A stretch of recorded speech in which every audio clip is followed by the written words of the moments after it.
the headlines, oil workers commend federal government's rejection of Seplat acquisition. Police nab 4 for vandalizing oil pipelines in Bayelsa. Electricity workers call off strike. Hello and welcome to Value Chain News. I am Naomi Oleribe. Oil workers under the umbrella of the Petroleum and Natural Gas Senior Staff Association of Nigeria, PENGASSN, have hailed President Muhammadu Buhari's action rescinding his decision on the sale of Mobile Oil Producing Nigeria Unlimited to Seplat Energy PLC.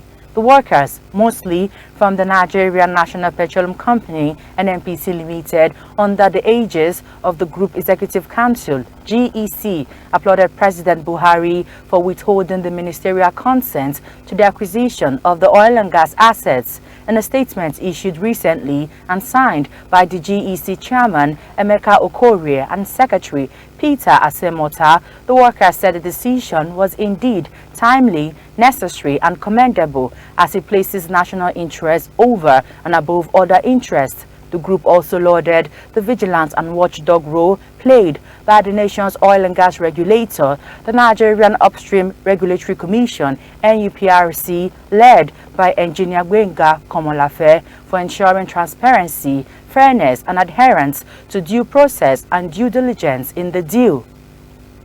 4 suspects have been arrested after a gun battle with the police on Tuesday for vandalizing 2 oil pipelines that feed the Brass Terminal ports operated by Italian energy company ENI. Brass Terminal Port is one of the major onshore crude grades, and the terminal has a capacity to export approximately 200,000 barrels of oil per day. Asinim Botswad, spokesperson of the Bayelsa State Police Command, said in a statement that a trunk line carrying crude to Brass Terminal at Itiama from Omoku in Rivers State was blown up on 30th July by the suspects with an improvised explosive device at Obama Tekere River. Disruptions to oil production are common in the oil-rich Niger Delta region, where pipelines are often vandalized and crude stolen for illegal refining. ENI, the affected energy company, is yet to comment on the issue. National Union of Electricity Employees (NUEE) has called off its nationwide strike. The decision followed an emergency meeting with the Minister of Labour and Employment, Dr. Chris Ngige, on Wednesday. The minister's spokesman, Olajide Oshundun, announced that Ngige intervened in the industrial action. NUEE Secretary General Joe Ajero assured that electricity will be restored across the country tonight. The workers shut down all transmission companies of Nigeria (TCN) offices earlier yesterday. An Iranian-flagged tanker has retrieved an oil cargo confiscated by the United States and is set to leave Greece. Sources familiar with the matter said recently.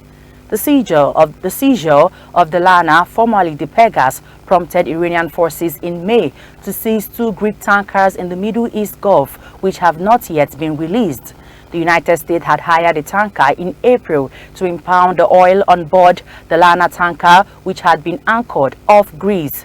The oil was then partly removed and placed aboard on the ICE energy tanker, which has been chartered by Washington and had been expected to sail to United States before Greece Supreme Court ruled that the cargo should be returned to Iran.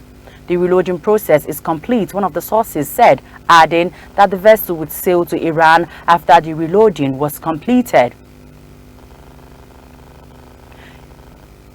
In business now, the European Union (EU) on Tuesday said it was committed to supporting Nigeria's reforms at the federal and state levels. EU Ambassador to Nigeria and ECOWAS, Samuela Isopi, made this known in Abuja at the United States Agency for International Development USAID State-to-State Inaugural Policy Dialogue Series with the theme Post-State Fiscal Transparency, Accountability and Sustainability SFTAS Incentivizing Reforms.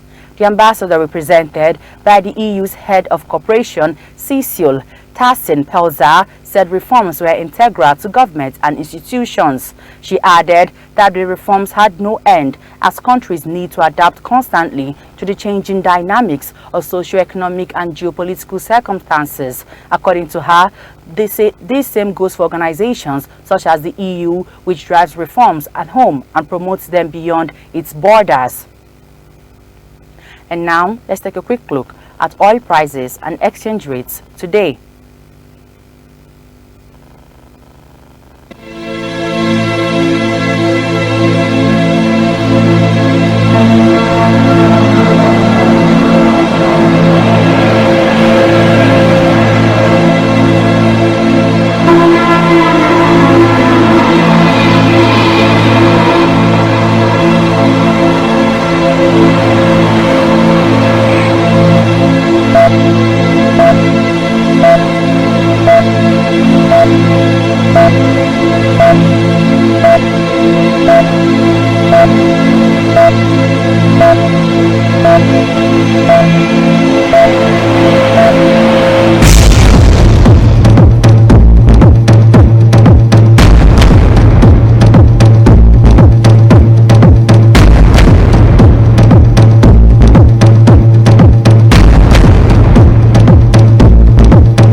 And that's the oil prices and exchange rates today.